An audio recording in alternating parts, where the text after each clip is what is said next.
BSNL പുതിയ satellite phone launch ചെയ്തിരിക്കുകയാണ്. ശരിക്കും ഇതിന്റെ ഉപയോഗങ്ങൾ എന്തൊക്കെയാണ്? സാറ്റലൈറ്റ് എന്ന് പറയുമ്പോൾ ഏകദേശം എല്ലാവർക്കും ഐഡിയ കിട്ടുന്നുണ്ടായിരിക്കും. പക്ഷേ എങ്ങനെയാണ് ഇത് വർക്ക് ചെയ്യുന്നത്? അതായത് സാറ്റലൈറ്റ് ഫോൺ എന്ന് പറയുമ്പോഴത്തേക്കും ഇത്രയേ ഉള്ളൂ. ടവർ ഇല്ല, നമ്മളൊരു കാട്ടിൽ പെട്ടുപോയി. എന്താണ്, ഒരു പെൺകുട്ടി കാട്ടിപ്പെട്ടില്ലേ? കാട്ടിപ്പെട്ടപ്പോഴത്തേക്കും കമ്മ്യൂണിക്കേഷൻ ഒന്നുമില്ല, 2-3 ദിവസം ആഹാരവും വെള്ളമൊന്നുമില്ല, ഭയപ്പെടാതെയൊക്കെ ഇരുന്ന ഒരു പെൺകുട്ടിയുടെ വാർത്ത വന്നല്ലോ. അതുപോലെ കാട്ടിലൊക്കെ ഒറ്റപ്പെട്ടു പോയി. ഇപ്പോൾ ഹിമാലയത്തിൻ്റെ പർവ്വതനിരകളിൽ എവിടെയെങ്കിലും നമ്മൾ പോയി, അവിടെ ടവറൊന്നുമില്ല. 19 കിലോമീറ്റർ കഴിഞ്ഞാൽ ഇനി ടവറുള്ളൂ. അപ്പോൾ നമുക്ക് കമ്മ്യൂണിക്കേഷൻ സാധ്യമാക്കണമെങ്കിൽ, ഒരു റെസ്ക്യൂ ടീമിനെ വിളിക്കണമെങ്കിൽ കയ്യിൽ സാധാരണ ഫോൺ ഉണ്ടെങ്കിൽ വല്ല ഫലമുണ്ടോ? ഒരു ഫലം ഉണ്ടാവില്ല. അങ്ങനെയുള്ളപ്പോൾ ഉപയോഗിക്കാൻ കഴിയുന്ന ഒരു ഫോണാണ് സാറ്റലൈറ്റ് ഫോൺ എന്ന് പറയുന്നത്. ഈ സാറ്റലൈറ്റ് ഫോൺ എന്ന് പറഞ്ഞാൽ സാധാരണഗതിയിൽ എല്ലാവർക്കും ലഭ്യമല്ല. എല്ലാ സർവീസ് പ്രൊവൈഡർമാരും ഇതിനകത്തില്ല. ഇതിനകത്ത് ഒറ്റ ആളേ ഉള്ളൂ, ഇത് BSNL എന്നുള്ളതാണ്. BSNL ഇതിൻ്റെ സർവീസ് പ്രൊവൈഡ് ചെയ്യുന്നത്. BSNL ഇതിൻ്റെ കമ്മ്യൂണിക്കേഷൻ എല്ലാം തന്നെ സാധ്യമാക്കുന്നതിനുള്ള ടെക്നോളജിയും അവതരിപ്പിച്ചിരിക്കുന്നത്. അതായത് ഈ സാറ്റലൈറ്റ് ഫോൺ എന്ന് പറയുന്നത് ഉപഗ്രഹ ഫോൺ എന്ന് മലയാളത്തിൽ പറയാം നമുക്ക്. ഉപഗ്രഹമാണല്ലോ സാറ്റലൈറ്റ്. അപ്പോൾ മൊബൈൽ ടവറുകളോ റേഞ്ചോ ഇല്ലാത്തടത്ത് പ്രവർത്തിപ്പിക്കാൻ കഴിയുന്ന GPS എന്ന് പറയുന്ന, അതായത് ഗ്ലോബൽ സാറ്റലൈറ്റ് ഫോൺ സർവീസ് എന്ന് പറയുന്ന ഒരു ശൃംഖലയുമായിട്ട് ബന്ധപ്പെട്ടാണ് പ്രവർത്തിക്കുന്നത് എന്നുള്ളതാണ്.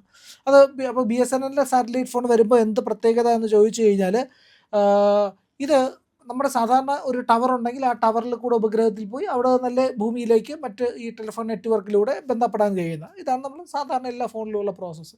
ഇത് ടവറില്ലാത്തടത്തും കമ്മ്യൂണിക്കേഷൻ സാധ്യമാക്കുന്നു എന്നുള്ളതാണ് ഇതിൻ്റെ ഏറ്റവും പ്രധാനപ്പെട്ട പ്രത്യേകത.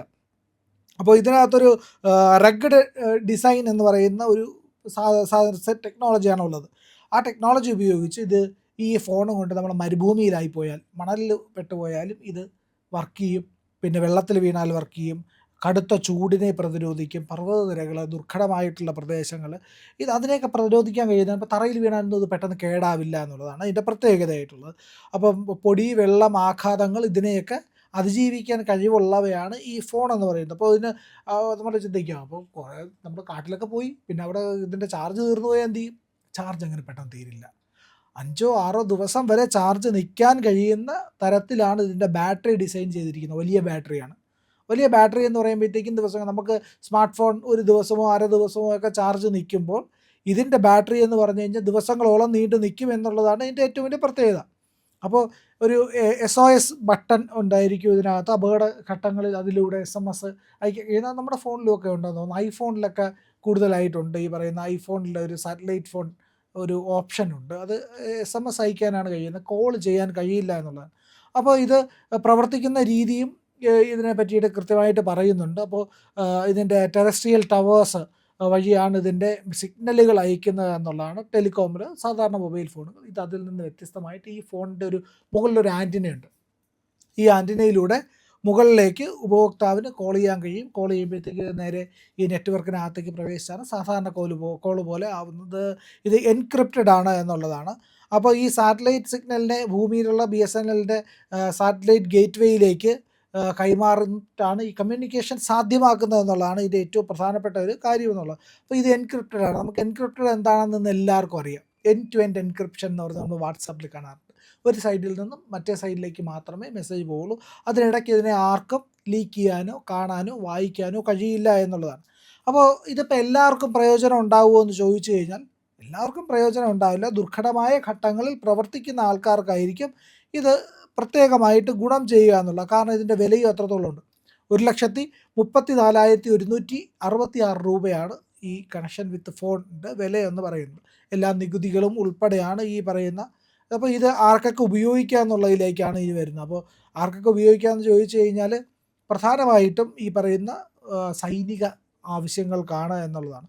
സൈനിക ആവശ്യം എന്ന് പറയുമ്പോഴത്തേക്കും നമ്മുടെ ഈ പറയുന്ന ഉൾക്കാടുകളിലൊക്കെ പോയി പ്രവർത്തിക്കുന്ന, അല്ലെങ്കിൽ മലനിരകളിലൊക്കെ പോകുന്ന സൈനിക വ്യൂഹത്തിന്, അതുപോലെ തന്നെ അതിർത്തി മേഖലകളിൽ ഉള്ളിലേക്ക് പോകുന്ന പ്രതിരോധ സംവിധാനങ്ങൾക്ക് വേണ്ടിയിട്ട് പ്രവർത്തിക്കുന്ന ആൾക്കാർക്കൊക്കെയാണ് പ്രധാനമായിട്ടും വേണ്ടത്. പിന്നെ ഉള്ളതെന്ന് പറഞ്ഞാൽ പ്രളയം, ഭൂകമ്പം, ചുഴലിക്കാറ്റ് തുടങ്ങിയ അവസ്ഥകളിലൊക്കെ പെട്ടുപോകുന്നവർക്ക് അവിടെ കമ്മ്യൂണിക്കേഷന് വേണ്ടിയിട്ട് ഇത് രക്ഷാപ്രവർത്തനത്തിന് വേണ്ടി ഉപയോഗിക്കാൻ കഴിയും. അത് സ്ഥിരമായിട്ട് ഇപ്പോൾ കടൽക്ഷോഭം ഉണ്ടാകുന്ന ഒരു സ്ഥലമാണ് എന്നുണ്ടെങ്കിൽ കമ്മ്യൂണിക്കേഷന് വേണ്ടിയിട്ട് ഉപയോഗിക്കുക. ഇപ്പോൾ നമ്മുടെ ലക്ഷദ്വീപിലൊക്കെയുള്ള ആൾക്കാരില്ലേ, അവിടെ ടവർ എങ്ങാനും തകർന്നു പോയി എന്ത് ചെയ്യാൻ പറ്റും? കമ്മ്യൂണിക്കേഷൻ സാധ്യമാവില്ലല്ലോ. അപ്പോൾ ഇത്തരം സാധനങ്ങൾ അല്ല ഉപയോഗിക്കാം. ശരിക്കും ഇത് എല്ലാ സ്ഥാപനങ്ങളിലേക്കും വരേണ്ട ഒരു രീതിയുണ്ട്. ഉം. കാരണം ഇപ്പോൾ ആശുപത്രികളാണെങ്കിലും അങ്ങനെ ഇപ്പോൾ പൊതു സ്ഥാപനങ്ങളിലേക്ക് ഉം. നമുക്കിത് കൊണ്ടുവരാൻ ഒരു ഓപ്ഷൻ ഉണ്ട്. ഇപ്പോൾ സർക്കാർ അങ്ങനത്തെ ഒരു പദ്ധതി കൊണ്ടുവരികയാണെങ്കിൽ ഇപ്പോൾ കുറെ അത് കൂടെ അത് ഉപയോഗമായിരിക്കും അത്. കുറച്ചും കൂടെ റെസ്ക്യൂ പ്രവർത്തനങ്ങളൊക്കെ വരുന്ന സമയത്ത് അത് കുറച്ചും കൂടെ ഉപയോഗമായിട്ട് തോന്നുന്നുണ്ട്. പിന്നെ സാധാരണക്കാർക്ക് ഇത് വലിയ ഉപയോഗമില്ല. അഫോർഡ് ചെയ്യാൻ പറ്റില്ല. അവർക്ക് അഫോർഡ് ചെയ്യാൻ പറ്റില്ല മാത്രമല്ല നമുക്ക് ഉപയോഗമില്ല. നമുക്ക് അല്ല ഇപ്പോ ഈ ടവർ ഇല്ലാത്ത സ്ഥലങ്ങളിൽ അതെ. ജീവിക്കുന്ന ആളുകളുണ്ട്. ഈ ഒരു ട്രൈബൽ ആ കമ്മ്യൂണിറ്റി ട്രൈബൽ ആണെങ്കിലും ഇപ്പൊ കമ്മ്യൂണിറ്റിക്ക്. ഇന്ന് തന്നെ അതെ. ഒരു വാർത്ത വന്നിട്ടുണ്ടായിരുന്നു. നമ്മുടെ കേരളത്തില് വർഷങ്ങളായിട്ട് കറണ്ടും ഒന്നും ഇല്ലാത്ത സ്ഥലത്ത് അങ്ങനെ ഒരു സ്ഥലത്ത് ജീവിക്കുന്ന ഒരു കുടുംബത്തെ പറ്റി ഒരു വാർത്ത വന്നിട്ടുണ്ടായിരുന്നു. അപ്പൊ അത് കണ്ടപ്പോൾ ആലോചിച്ചാണ് ഇത്രയും നാൾ അവർക്ക് ആക്സസ് ചെയ്യാൻ പറ്റുന്നുണ്ടായിരുന്നില്ല.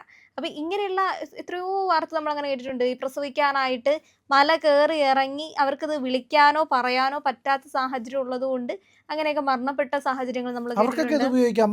മലമേഖലകളിൽ താമസിക്കുന്ന പക്ഷെ ഇത് അതാ ആൾക്കാർക്കൊക്കെ. പറഞ്ഞത്. അപ്പൊ അത്രയും ആൾക്കാർക്ക് ഇത് അഫോർഡബിൾ ആണോ? അവർക്കിത് അല്ല അഫോർഡ് അവർക്ക് ചെയ്യാനുള്ള ഒരു ഒരുപക്ഷെ സർക്കാരിന്റെ വല്ല പദ്ധതിയോ ഉം. സംവിധാനമോ എന്തെങ്കിലും കാണുമായിരിക്കും. എനിക്ക് തോന്നുന്നു ഇപ്പൊ ലഡാക്കിലൊക്കെ ഉള്ളവർക്ക് കാണുമായിരിക്കുമെന്നാണ് എനിക്ക് അല്ല തോന്നുന്നത്. അങ്ങനെ സർക്കാർ എങ്ങനെ ഈ ഒരു കാര്യം ഉപയോഗപ്രദമായി എടുത്ത് ഇത്തരം ഏരിയകളിലേക്ക് ഇത് കൊണ്ടെത്തിച്ചു കൊടുക്കുകയാണെങ്കിൽ ടവർ ഇല്ലാത്ത അതെ. നമ്മുടെ രാജ്യത്ത് തന്നെ ഒരുപാട് സ്ഥലങ്ങളിൽ ഇങ്ങനെ ടവറുകൾ അതെ. ഇല്ലാത്തതായിട്ടുള്ള സ്ഥലങ്ങളുണ്ട് ഇപ്പോഴും. കറണ്ട് ഇല്ലാത്ത സ്ഥലങ്ങളും ഉണ്ട്. അപ്പൊ അത്തരം സ്ഥലങ്ങളിലേക്ക് ഇതൊരു ഉപയോഗമായിട്ടുള്ള ഒരു കാര്യം. അവർക്ക് എന്തെങ്കിലും ഒരു ആപത്ത് വന്നു കഴിഞ്ഞാലും അത് പെട്ടെന്ന് കമ്മ്യൂണിക്കേറ്റ് ചെയ്യാൻ പറ്റുന്ന. പിന്നെ ട്രാവലേഴ്സ് ഇങ്ങനെ ഈ ട്രക്കിംഗ് അത് ചെയ്യുന്ന ഇതിൽ പറയുന്നുണ്ട്. സാഹസിക സഞ്ചാരികൾക്കും തീർത്ഥാടകർക്കും മൊബൈൽ കവറേജ് ഇല്ലാത്ത ഹിമാലയൻ പർവ്വതങ്ങളിൽ അടക്കം പോകുന്നവർക്ക്, പിന്നെ ഈ കപ്പലുകളിൽ ജോലി ഉം. ചെയ്യുന്ന ആൾക്കാർക്ക്, ഖനന മേഖലകളിൽ ഇപ്പോൾ ഖനനം എന്ന് പറയുമ്പോഴത്തേക്കും വലിയ ഒരുപാട് ഉള്ളിലേക്കായിരിക്കും അത് പോവുക. അപ്പോൾ അവിടെയൊക്കെ ഉൾക്കാടുകളിലൊക്കെ ആയിരിക്കും. അവിടെയൊക്കെ പ്രവർത്തിക്കുന്നവർക്ക് ഇതിനുള്ള അനുമതിയുണ്ട്. പക്ഷേ ഇത് വലിയൊരു കാര്യമുള്ളതെന്ന് പറഞ്ഞാൽ ഇതിൻ്റെ കടുത്ത നിയന്ത്രണമുണ്ട്. കടുത്ത നിയന്ത്രണം എന്ന് പറഞ്ഞു കഴിഞ്ഞാൽ ഇതിന് അനന്തമായ സാധ്യതയാണല്ലോ. ഇപ്പോൾ നമ്മൾ റേഡിയോ ഉപയോഗിക്കും. റേഡിയോ കമ്മ്യൂണിക്കേഷൻ, അതായത് ഹാം എന്നൊക്കെ പറയും. അമച്വർ ഉം. Ham radio. അപ്പോൾ ഹാം റേഡിയോ ഉപയോഗിക്കണമെങ്കിൽ നമുക്ക് എന്ത് വേണം? അത് ഇതൊരു പരീക്ഷയുണ്ട്. ആ പരീക്ഷ എഴുതി പാസ്സാവണം. അപ്പോഴാണ് ലൈസൻസ് കിട്ടുന്നത്. നമുക്കൊരു ഐഡിയും കിട്ടുന്നത്. ഈ ഐ ഡി ഉപയോഗിച്ചാണ് നമ്മൾ കമ്മ്യൂണിക്കേറ്റ് ചെയ്യുന്നത്. അത് തരുന്നതിന് മുമ്പ് പോലീസ് വെരിഫിക്കേഷൻ ഉണ്ട്. പോലീസ് വെരിഫിക്കേഷനിൽ കൂടെയാണ് നമുക്ക് ഈ സെറ്റ് വാങ്ങിക്കാൻ കഴിയുള്ളൂ. ഇനി സെറ്റ് വാങ്ങിച്ചാൽ കൂടി അതിന് ലിമിറ്റുണ്ട്. അതിന് ഇത്ര കിലോമീറ്റർ റേഞ്ച് ഉണ്ടാവുള്ളൂ. അപ്പോൾ നമ്മൾ ആൻറ്റിനയൊക്കെ കൺസ്ട്രക്ട് ചെയ്യണം, അല്ലെങ്കിൽ ആൻറ്റിന വാങ്ങിക്കണം. ആൻറ്റിന ഉണ്ടാക്കി വലിയ റേഡിയോ സെറ്റൊക്കെ വെച്ചിട്ടാണ്. അപ്പോൾ കാശ്മീരിലൊക്കെ ഉള്ളിലൊക്കെ താമസിക്കുന്ന ആൾക്കാർ ഈ ഹാം വെച്ചിട്ട് അങ്ങോട്ടും ഇങ്ങോട്ടും കമ്മ്യൂണിക്കേറ്റ് ചെയ്യുന്നുണ്ട്. കമ്മ്യൂണിക്കേറ്റ് ചെയ്യുന്നതിന് നിയന്ത്രണമുണ്ട് കേട്ടോ.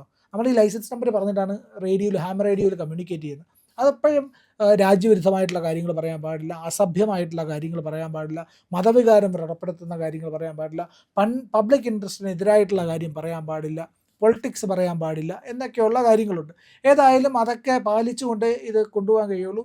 അതിനെയൊക്കെ നിയന്ത്രിക്കാൻ വേണ്ടിയിട്ട് ഈ പറയുന്ന റേഡിയോ കമ്മ്യൂണിക്കേഷൻ വിഭാഗത്തിൻ്റെ നിരന്തരമായിട്ടുള്ള നിയന്ത്രണവുമുണ്ട്. അല്ല തീർച്ചയായും അങ്ങനത്തെയൊക്കെ സാഹചര്യങ്ങൾ നമ്മുടെ രാജ്യത്ത് വന്നിട്ടുണ്ടായിരുന്നല്ലോ. ഉം. ഇപ്പോ ഈ ഇന്റർനെറ്റ് വിച്ഛേദിക്കുക അത്തരത്തിലുള്ള കാര്യങ്ങളൊക്കെ. കാരണം അത് കൂടുതലായിട്ട് ഇപ്പോ ഒരു കമ്മ്യൂണൽ ആയിട്ട് ഒരു പ്രക്ഷോഭം ഉണ്ടാവുക. അത്തരം സാഹചര്യങ്ങളിൽ ആ കലാപം ഒരുപാട് വർദ്ധിക്കാതിരിക്കാൻ അല്ലെങ്കിൽ തമ്മിൽ തമ്മിൽ ഈ കമ്മ്യൂണിക്കേഷൻ ഇല്ലാതിരിക്കാൻ വേണ്ടിയിട്ട് സംസ്ഥാനങ്ങളിൽ അങ്ങനത്തെ നിലപാടുകൾക്ക് കാശ്മീരിലുണ്ടായിരുന്നു, മണിപ്പൂരിലുണ്ടായിരുന്നു. അപ്പൊ അങ്ങനെ നമ്മൾ കണ്ടിട്ടുള്ളതാണ്. അപ്പൊ അത്തരത്തിൽ ഈ സാറ്റലൈറ്റ് ഫോണിന്റെ ഒരു സാധ്യത കൂടെ വരുമ്പോഴേക്കും ഇത്തരം കാര്യങ്ങൾ കൂടെ അല്ലെങ്കിൽ ഇങ്ങനത്തെ സാഹചര്യങ്ങൾ കൂടെ മുൻനിർത്തിയായിരിക്കും ഈ അതെ. തീരുമാനം എടുക്കുന്നത്. അങ്ങനെയൊക്കെയുള്ള സ്ഥലങ്ങളിൽ ഈ ഇതൊക്കെ ഉപയോഗിക്കുന്നതിന് നിയന്ത്രണവും ഉണ്ടാവും എന്നുള്ളതാണ്.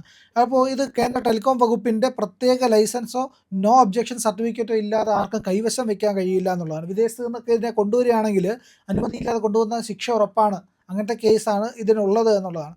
അപ്പോൾ ഈ ജമ്മു കാശ്മീരിലൊക്കെ അതീവ ജാഗ്രത ഈ പറയുന്ന സാറ്റലൈറ്റ് ഫോണുകൾക്കുണ്ട്. കാരണം അതിർത്തി മേഖലയാണ്. ഇവർക്ക് ടവർ ഇല്ലാത്ത പ്രദേശങ്ങളിലൊക്കെ കമ്മ്യൂണിക്കേറ്റ് ചെയ്യാൻ തീവ്രവാദികൾ ഇതാണ് ഉപയോഗിക്കുന്നത്. അതുകൊണ്ടൊക്കെ തന്നെ നിയന്ത്രണങ്ങളുണ്ട് എന്നുള്ളതാണ്. അത് മാത്രമല്ല ഇതിന് ഈ പറയുന്ന ഞാൻ പറഞ്ഞ അമച്വർ റേഡിയോയ്ക്കൊക്കെ ഉള്ളതുപോലെ തന്നെ വെരിഫിക്കേഷനും കമ്പൽസറി ആയിട്ടുള്ള ഒരു കാര്യമാണ്.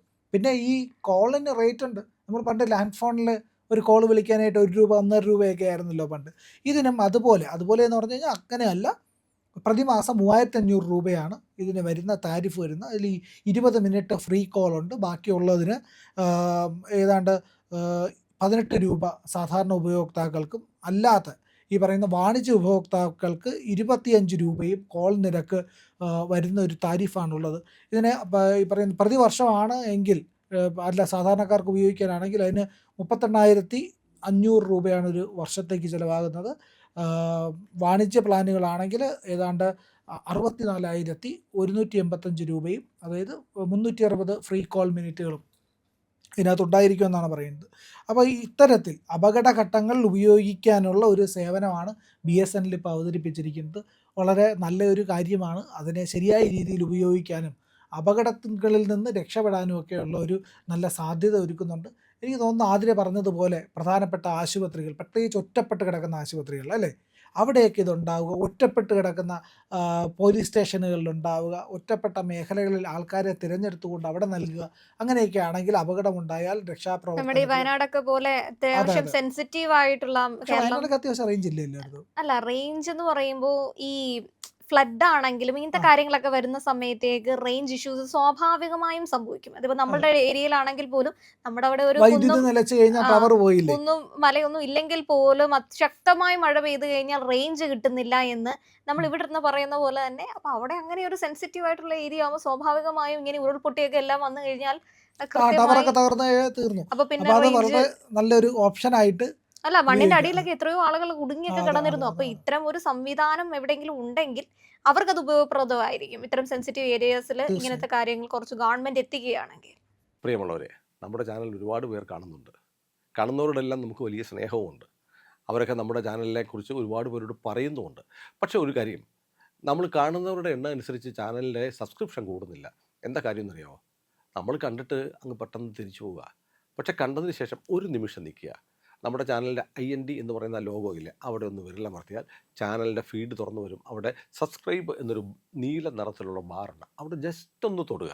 തൊട്ടടുത്തൊരു മണിയുടെ ചിത്രമുണ്ട്, ബെല്ലൈക്കൺ. അവിടെ ഒന്ന് തൊട്ടാൽ നിങ്ങൾക്ക് നമ്മുടെ എല്ലാ വീഡിയോകളും കാണാനുള്ള നോട്ടിഫിക്കേഷൻ കിട്ടും. മാത്രമല്ല ചാനലിൻ്റെ ഒരു സബ്സ്ക്രൈബറായി മാറുകയും ചെയ്യും. അത് ഞങ്ങൾക്ക് വലിയ സഹായമായിരിക്കും. ഉറപ്പായിട്ടും അത് ചെയ്തിട്ടില്ല എങ്കിൽ ഇപ്പോൾ തന്നെ ഒന്ന് ചെയ്യണേ.